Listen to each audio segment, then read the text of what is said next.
Alors j'avais encore deux petites choses à rajouter sur la notion d'acceptation et de problème. Voyez, quand vous avez suffisamment identifié les problèmes de votre vie, que vous êtes rendu compte que ce n'était pas un problème qu'il y ait des problèmes, vous avez rassemblé votre énergie au centre, vous arrêtez de vous épancher en permanence, vous arrêtez de faire le yo-yo émotionnel, vous arrêtez d'être super content et d'être super déçu, et puis d'être super contrarié, vous êtes super au rien du tout, vous êtes profondément dans la joie de l'être, vous êtes dans la concentration et la paix, et ceci vous rend éminemment libre et plein d'amour. Et finalement, vous n'êtes plus fasciné par les petites histoires, les dessins animés, un peu comme un enfant qui verrait Bugs Bunny ou je ne sais pas quel petit personnage qui tombe dans un trou. Alors l'enfant a peur et l'enfant pleure. Et puis après ça, il se rend compte que c'est qu'un dessin animé. C'est pas la peine d'avoir peur, c'est pas lui qui tombe dans le trou. Et donc c'est pas la peine de pleurer. Eh ben, de la même manière, vous êtes comme cet enfant qui a peur, qui pleure, qui est en colère pour des histoires qui ne le concernent pas. Donc quand vous aurez compris ça, voyez maintenant quelle est la différence entre l'acceptation et la résignation. La résignation, c'est quand on se dit c'est dommage que ce soit comme ça. Mais tant pis, j'accepte. C'est pas vraiment de l'acceptation, parce qu'il y a un tant pis. C'est comme si, comme disait quelqu'un, un ami récemment, la résignation, c'est faire contre mauvaise fortune bon cœur. Puis ensemble, nous avons élaboré, partant de cette idée, que l'acceptation, c'était faire avec mauvaise fortune bon cœur. Oui, des fois, quand la tartine tombe, des fois elle tombe du côté de la confiture, puis des fois elle tombe de l'autre côté. On n'y peut rien, c'est comme ça, c'est 50-50. Et donc des fois c'est la bonne fortune, des fois c'est la mauvaise fortune. Mais on peut faire contre mauvaise fortune, faire la gueule, ou contre mauvaise fortune, bon cœur. Dire ah bah elle est tombée du côté confiture. Bon bah tant pis. Et malgré tout, on se résigne, on retourne la confiture, on jette la tartine probablement, on nettoie, puis on en refait une autre. Bon, voilà. Puis s'il n'y en a pas, bah, il n'y en a plus, bah tant pis. On se passera de tartine. Et on est déçu, mais c'est pas très grave. On va de l'avant. Eh bien, ça c'est la résignation. Et ça ne peut pas durer longtemps. Cette résignation consisterait à accepter l'inacceptable. Or, par définition, l'inacceptable est inacceptable. On ne peut pas accepter l'inacceptable. La seule chose qu'on puisse faire, c'est non pas dire tant pis, mais dire tant mieux. C'est tant mieux que ce soit ainsi. Apprenez, si vous voulez, comme un mantra, chaque fois qu'il se passe quelque chose dans la vie, quoi que ce soit, dire tant mieux, dire merci, dire bravo, honorer la vie sous toutes ses formes. Quoi qu'il se passe ou qu'il ne se passe pas, dites c'est parfait. C'est très bien. Ok, ça me va. Vous voulez prendre le train? Vous arrivez, plusieurs personnes vous empêchent d'accéder au train et il part sans vous. Dites oh mince, j'ai raté mon train. Dites plus ça, dites ok, ça me va. Où est l'opportunité? Peut-être l'opportunité de méditer au fait qu'il fallait partir plus tôt. Dorénavant, grâce à cette méditation, vous partirez plus tôt et vous serez plus confortable et vous serez plus sécure. Peut-être l'opportunité de réfléchir un peu dans la gare en attendant le train suivant, de rester une journée de plus dans cette ville à la visiter, de dîner avec quelqu'un plutôt que de rentrer chez vous le soir. Est-ce que je sais, ça dépend des cas de figure, mais tout est une opportunité, c'est une question de choix.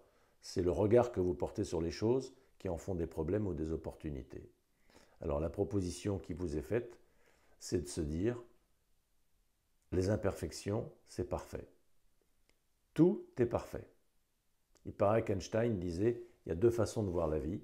Soit on considère que tout est un miracle, soit on considère que rien n'est un miracle. C'est une question de choix. À savoir, à vous de savoir quel est le regard qui va vous rendre le plus heureux. Imaginez que vous viviez dans un monde où tout serait miraculeux. Ce ne serait pas génial de voir que des merveilles tout le temps? Ça ne tient qu'à vous. Ça ne tient qu'à notre regard. Inversement, on pourrait très bien vivre dans un enfer, dans un monde où il n'y aurait que des problèmes, que des déceptions, que des contrariétés, que des gens méchants, que des choses qui sont fatigantes, ennuyeuses, décevantes. C'est une question de choix. C'est nous qui créons notre réalité intérieure.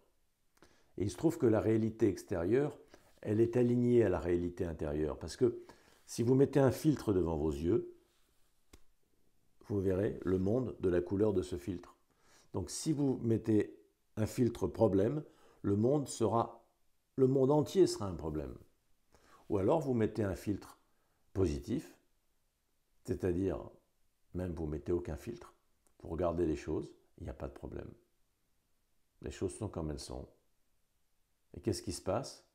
Il y a de la joie de vivre, il y a de la paix, il y a de la tranquillité, il y a de la détente, il y a de la concentration, il y a de l'action, il y a de l'énergie, il y a de la relation aux autres, il y a plein d'imperfections, mais c'est absolument parfait, parce que c'est autant d'opportunités d'apprendre, d'agir, de vous ajuster. Ce travail d'alignement instant après instant est un travail passionnant. Donc vous vous alignez dans la méditation, vous alignez en marchant, vous alignez en conduisant, vous alignez en réfléchissant, en écrivant sur votre ordinateur. Vous êtes sans arrêt en train de faire ce petit travail d'alignement, de rectification, d'ajustement intérieur. C'est parfait, c'est génial, la vie est belle. C'est une question de décision intérieure. Voilà, il n'y a pas besoin de se résigner, il suffit d'accepter. Rappelez-vous, la résignation, c'est faire contre mauvaise fortune, bon cœur. Contre mauvaise fortune, bon cœur. L'acceptation, c'est faire avec mauvaise fortune, bon cœur. On ne dit pas c'est dommage, mais je me résigne, tant pis. On dit c'est pas dommage, c'est très bien, et je suis très heureux. Alors vous allez me dire c'est difficile quand quelqu'un est mort. Comment dire c'est très bien? Eh bien oui, c'est très bien, personne n'est morte. Je ne dis pas bon débarras, mais quelle est l'opportunité? Qu'est-ce que je vais comprendre? Qu'est-ce que je vais apprendre? Voilà. Quel nouveau regard ça m'invite à porter sur la vie. Si vous ne faites pas des problèmes avec les situations, il n'y aura pas de problème. Si vous avez des problèmes, c'est parce que vous vous faites des problèmes. Vous dire, ah ben quand même, le loyer, c'est pas moi qui fais le problème, il faut bien que je le paye. Mais ce n'est pas un problème de payer le loyer. Le loyer devient un problème quand vous décidez que c'est un problème de devoir payer le loyer. Oui, ce n'est pas une question de devoir le payer, c'est que je n'ai pas les moyens. Eh bien voilà, vous n'avez pas les moyens de payer le loyer, ce n'est pas un problème. Ça devient un problème le jour où vous considérez que c'est un problème de ne pas avoir les moyens de payer le loyer. Arrêtez de considérer que les choses sont des problèmes.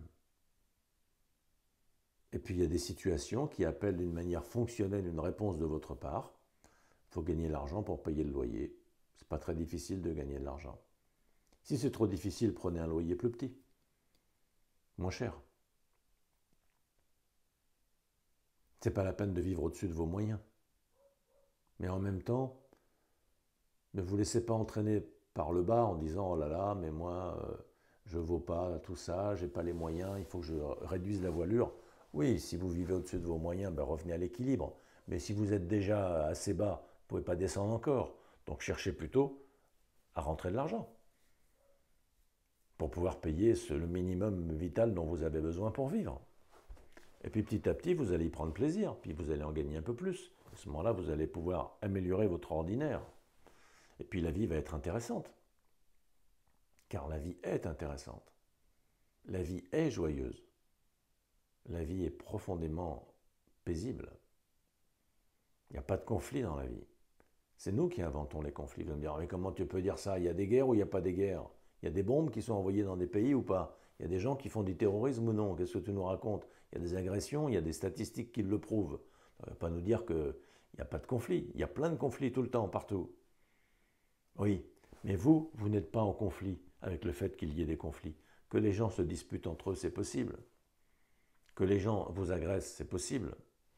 Mais vous ne vous sentez pas agressé par les agressions des autres. Donc il n'y a pas agression, il n'y a pas conflit. Vous êtes en paix, quoi qu'il arrive.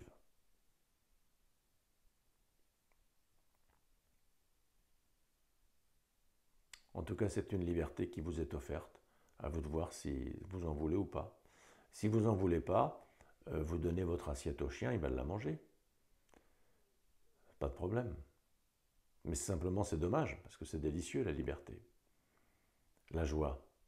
Vous vous rendez compte qu'on passe notre vie à espérer la joie, l'amour, la paix, la force, la vérité, l'équilibre. Et on a tout ça, parce que nous sommes tout ça. Mais on ne veut pas le voir, et on se raconte des histoires de « je suis contraint »,« je suis faible »,« ceci n'est pas juste »,« ceci est impur »,« ceci me contrarie »,« ceci me déçoit »,« je n'ai pas d'idée ». Les gens ne sont pas corrects avec moi, ils ne sont pas reconnaissants envers moi. Mais il ne s'agit pas que les gens soient reconnaissants envers vous, il s'agit que vous aimiez les autres, que vous soyez reconnaissant envers la vie. Si vous faites ça, votre vie va s'aplanir comme un chemin devant vous, vous allez marcher sur un tapis rouge en permanence. Tout sera heureux, tout sera fluide. Il y aura quelques aspérités, il y aura quelques difficultés qui nécessiteront des petits réglages fins. Ces petits réglages sont vraiment intéressants, c'est vraiment amusant. C'est le jeu de la vie, c'est la danse de la vie. Et en procédant à ces réglages, vous allez apprendre, vous allez vous construire, vous allez vous renforcer. Et fort de ces expériences, vous allez pouvoir partager aux autres l'enseignement que vous tirez de votre expérience. Mais sans prétention. Vous dites, voilà ce que j'ai appris. Alors après ça plaît aux gens, ça leur plaît pas, ils en veulent pas, c'est leur problème, c'est pas le vôtre. Vous vivez quelque chose et vous rayonnez, vous proposez un partage. C'est tout. Il n'y a pas d'intention, vous ne sauvez pas le monde, vous ne voulez pas porter les autres, vous ne voulez pas faire quelque chose de bien pour eux, vous voulez juste partager. Voilà, t'en veux pas, c'est pas un problème. Moi j'aime bien partager. Alors moi, pas Paul, hein, mais moi, vous. Voilà.